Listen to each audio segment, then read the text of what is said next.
Hello, we are back. Hello, I am back because this is my video. Guess what? It is time for Mason's January wrap-up. Because guess what? I get to do wrap-ups now. I have become a regular on this channel because I am the star of the show. Anyway, so I've never done a wrap-up before as far as I can remember. Well, monthly. I've done like yearly wrap-ups.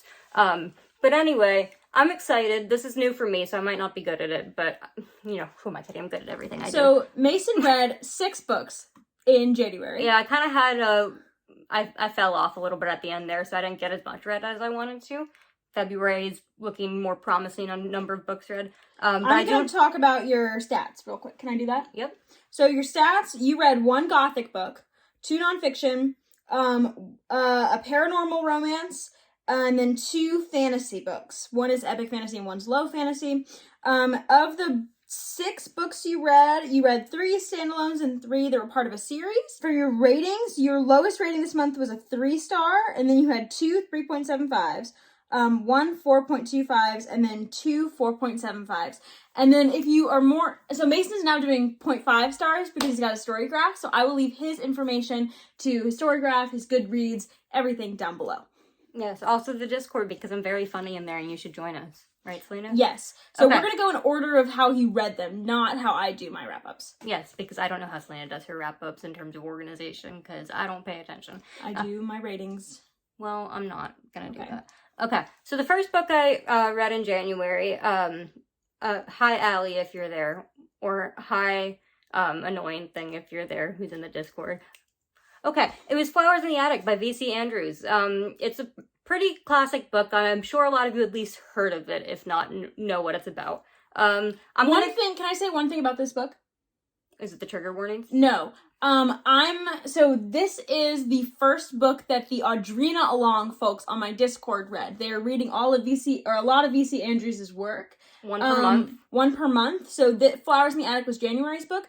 They've already read February mostly, and that was a direct sequel anyways, but it's never a bad time to jump in, so yes, the Discord is down below, so check that out if you're interested in reading a really messed up series. Yeah, I'm not going to get too into it because this is a family channel. Yeah. But the basic plot is, for reasons I don't want to get into, 4 children are locked away in an attic by their mom and their grandma to hide from their grandfather. And as you can probably imagine, this is very traumatizing for them, because they're not allowed to leave this attic. They start trauma bonding in various ways. And they're often abused by the grandmother. And so the way that they form their sibling relationships becomes very unhealthy. Trauma bonds. Yeah. So it is an extremely dark book. There is no lightheartedness to be found in it. But I thought it was really good. I gave this one 4.25 stars. It was an interesting exploration of the topic, which I won't get into, but this is a Gothic book, and it's very, like, messed up Gothic. Like, it's not like the old type of Gothic where things are, like, mildly creepy and there's, like, ghosts and stuff. This is, like, real-life horrors that are actually, like, still horrific. Yeah, and just some general trigger warnings. There's a lot of abuse. There is sexual assault. Stuff like that. So there's a lot of heavy topics. But anyway, I really enjoyed it, and I really enjoyed reading it with the people in the Audrina Along, because it's very fun to talk about messed up books with other people. So the next book I read, this was my, I mentioned in the last video I was in, if you watched it, the Fails, Stales, and Holy Grails. I got it really into nonfiction this past couple months. So the first one I read this year is called Parallel Worlds by I would say Michio Kaku. Yeah, I don't know how to pronounce his name. I'm very sorry. In college, Selena and I took this class together that was an astronomy class called The Unexplained Mysteries of the Universe or something like that. Mm-hmm. And I am not a science person, but that class made me into somebody oh my gosh. That book made me into somebody who wanted to be a science person, even if I can't understand the nitty-gritty of it. So I went to the library, I saw this book. It's like about other dimensions and like quantum physics and everything, but it explains it in a way that is accessible, or at least mostly accessible. I do have some background knowledge from that class, but not enough to remember that it really made that much of a difference. Really good book, really interesting, really mind-blowing. The next book was also a nonfiction about space, time, all that stuff. And I've wanted to read this book ever since I saw The Theory of Everything, which is a movie about Stephen Hawking. It's one of Mason's favorite movies. Yeah, it's one of my favorite movies, definitely my favorite drama of all time.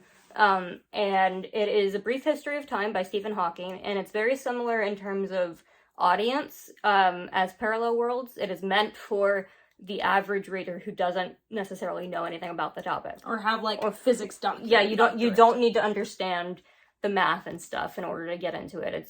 And because it's by Stephen Hawking, who I'm sure many of you have heard of Stephen Hawking, because he was a scientific legend until he recently passed away.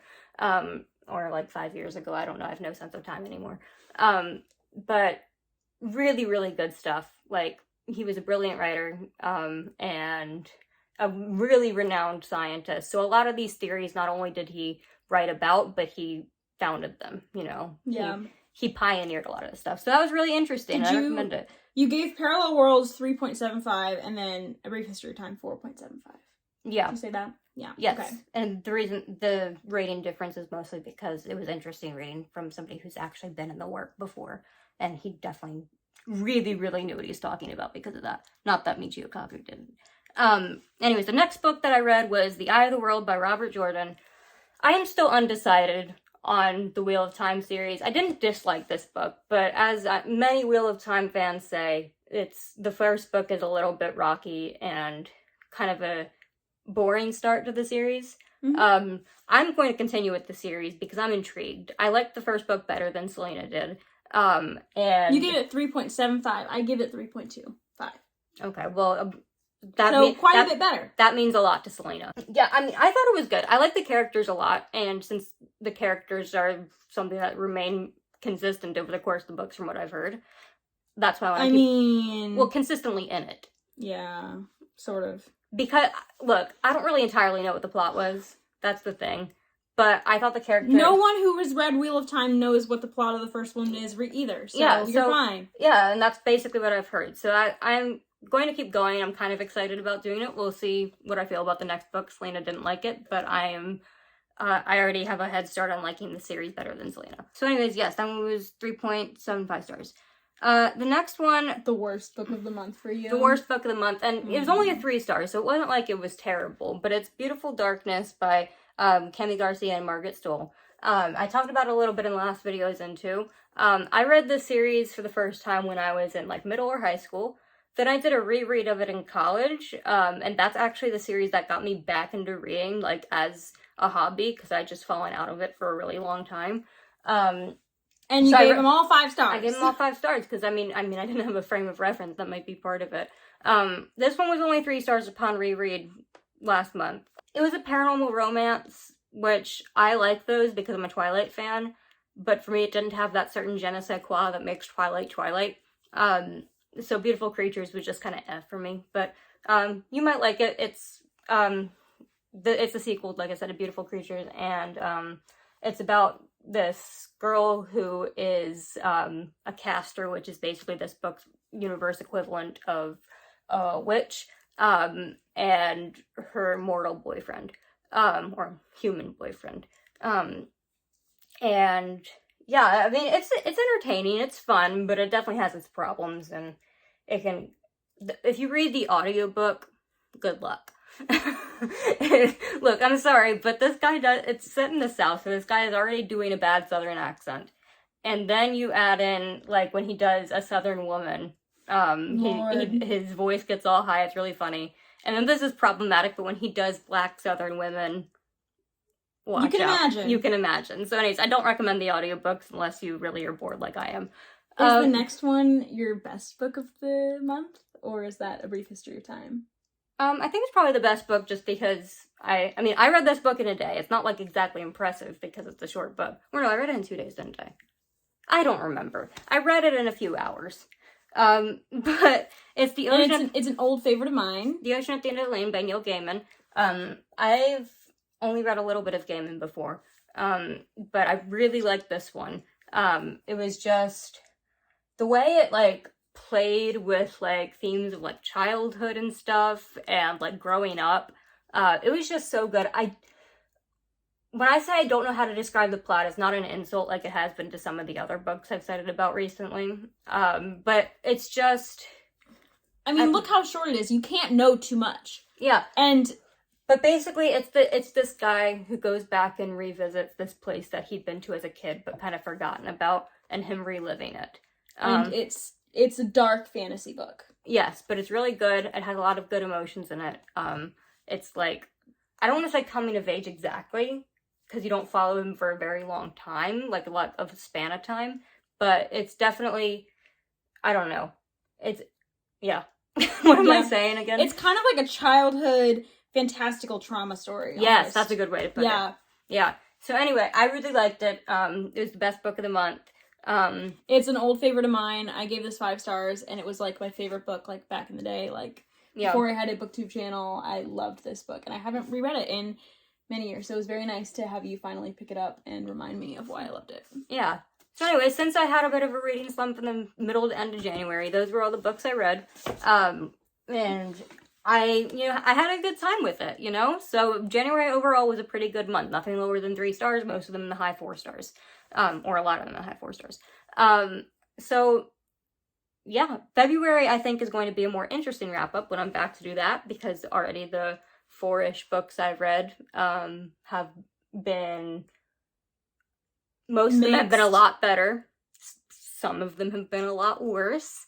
So we're going to get some more extremes. But there's no one you have no thoughts on. Exactly. So stay tuned. I'll see you in a few weeks. And I hope you enjoyed this video. Thank you for watching. I'm sorry I'm kind of stumbling along. This is my first experience with doing a wrap-up, but I'll be better. You're doing good. Aw, thank you. She has to tell me that, though. Bye. Bye.